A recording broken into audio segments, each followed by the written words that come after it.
Periods आ रहे हैं, कुछ दिन के लिए ब्लीडिंग रहेगी, लेकिन मेच्योर एग रिलीज नहीं हो पा रहा होता है। और जब एग रिलीज नहीं होता तो वहाँ पर फर्टिलाइजेशन होने के चांसेस ऑटोमेटिकली खत्म होते चले जाते हैं। कोई ना कोई हार्मोनल इम्बैलेंस जैसे कि थायराइड इशू है, माइल्ड पीसीओएस है, या हमारे कोई भी वेट चेंजेस एकदम से आए हैं, वेट गेन हुआ है, वेट लॉस हुआ है, इस दौरान पीरियड्स तो रेगुलर आ रहे होते हैं लेकिन कंसेप्शन नहीं हो पा रहा होता है क्योंकि ये एनोवुलेटरी साइकिल हो रही होती है। फीमेल्स में हार्मोनल ऐसे इंपॉर्टेंट हो जाता है जिसके अंदर आपके सारे हार्मोन्स की जांच की जाती है, चाहे आपका AMH हो, FSH हो, LH हो, ये सारे हार्मोन्स देखे जाते हैं। हेलो एवरीवन, मैं डॉक्टर प्रगति गुप्ता और आज इस वीडियो में हम बात करने वाले हैं, अगर आपके पीरियड्स रेगुलर भी आते हैं लेकिन कंसेप्शन नहीं हो पा रहा है तो कुछ ना कुछ उसके पीछे रीज़न छुपे हुए होते हैं। जैसे कि आपकी जो साइकिल आ रही है, ज़रूरी नहीं है कि वो ओव्यूलेटरी साइकिल ही हो, उसका मतलब ये है कि वो पीरियड से मिमिक करता है, बट एनोवुलेटरी साइकिल होती है, मतलब कि जो मैच्योर एग रिलीज होना चाहिए वो नहीं हो पा रहा है,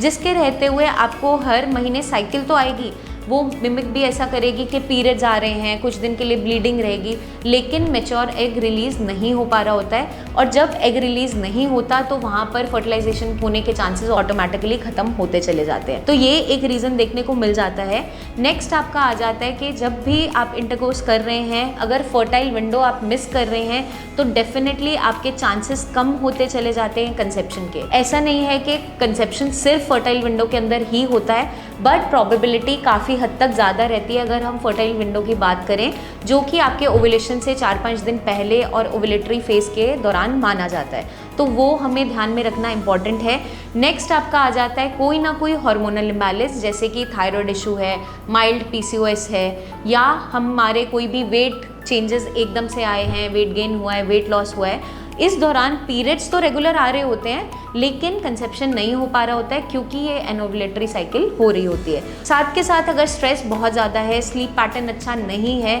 और लाइफस्टाइल अच्छा नहीं है, जहाँ पर एडिक्शंस बहुत ज़्यादा हैं, अल्कोहल स्मोकिंग बहुत ज़्यादा है, साथ के साथ आप एक्सरसाइज नहीं कर रहे हो, सडन वेट गेन हो जा रहा है, ओबेसिटी की तरफ आप जा रहे हो, तो डेफिनेटली वहाँ पर कंसेप्शन होने के चांसेस घटते चले जाते हैं। नेक्स्ट जो फैक्टर है वो है फेलोपियन ट्यूब ब्लॉकेज। वहाँ पर फीमेल्स में जो फर्टिलाइजेशन का एरिया है उसी में अगर ब्लॉकेज है तो कंसेप्शन हो ही नहीं पाता क्योंकि फर्टिलाइजेशन हो नहीं पाती, तो ये भी इश्यूज देखने को मिलते हैं। ये सारी कंडीशंस हो गई हमारी फीमेल से रिलेटेड। पर कभी कभार क्या देखने को मिलता है, अगर मेल पार्टनर में जो स्पर्म हेल्थ है वो अच्छी नहीं है, मोर्फोलॉजी अच्छी नहीं है, स्पर्म काउंट अच्छा नहीं है, या मोटिलिटी में इश्यूज़ हैं, तो भी कंसेप्शन नहीं हो पा रहा होता है। तो अगर हम कोई भी इशू फेस कर रहे हैं कंसेप्शन में तो कुछ टेस्ट हमें करवाना ज़रूरी है, जैसे कि सीमन एनालिसिस जो मेल्स में करवाना इंपॉर्टेंट है, जिसमें क्वालिटी ऑफ स्पर्म पता चलता है और काउंट कैसा है, मोटिलिटी ठीक है या नहीं, मॉर्फोलॉजी कैसी है, वो सब पता चलता है। फीमेल्स में हार्मोनल ऐसे इंपॉर्टेंट हो जाता है जिसके अंदर आपके सारे हार्मोन्स की जांच की जाती है,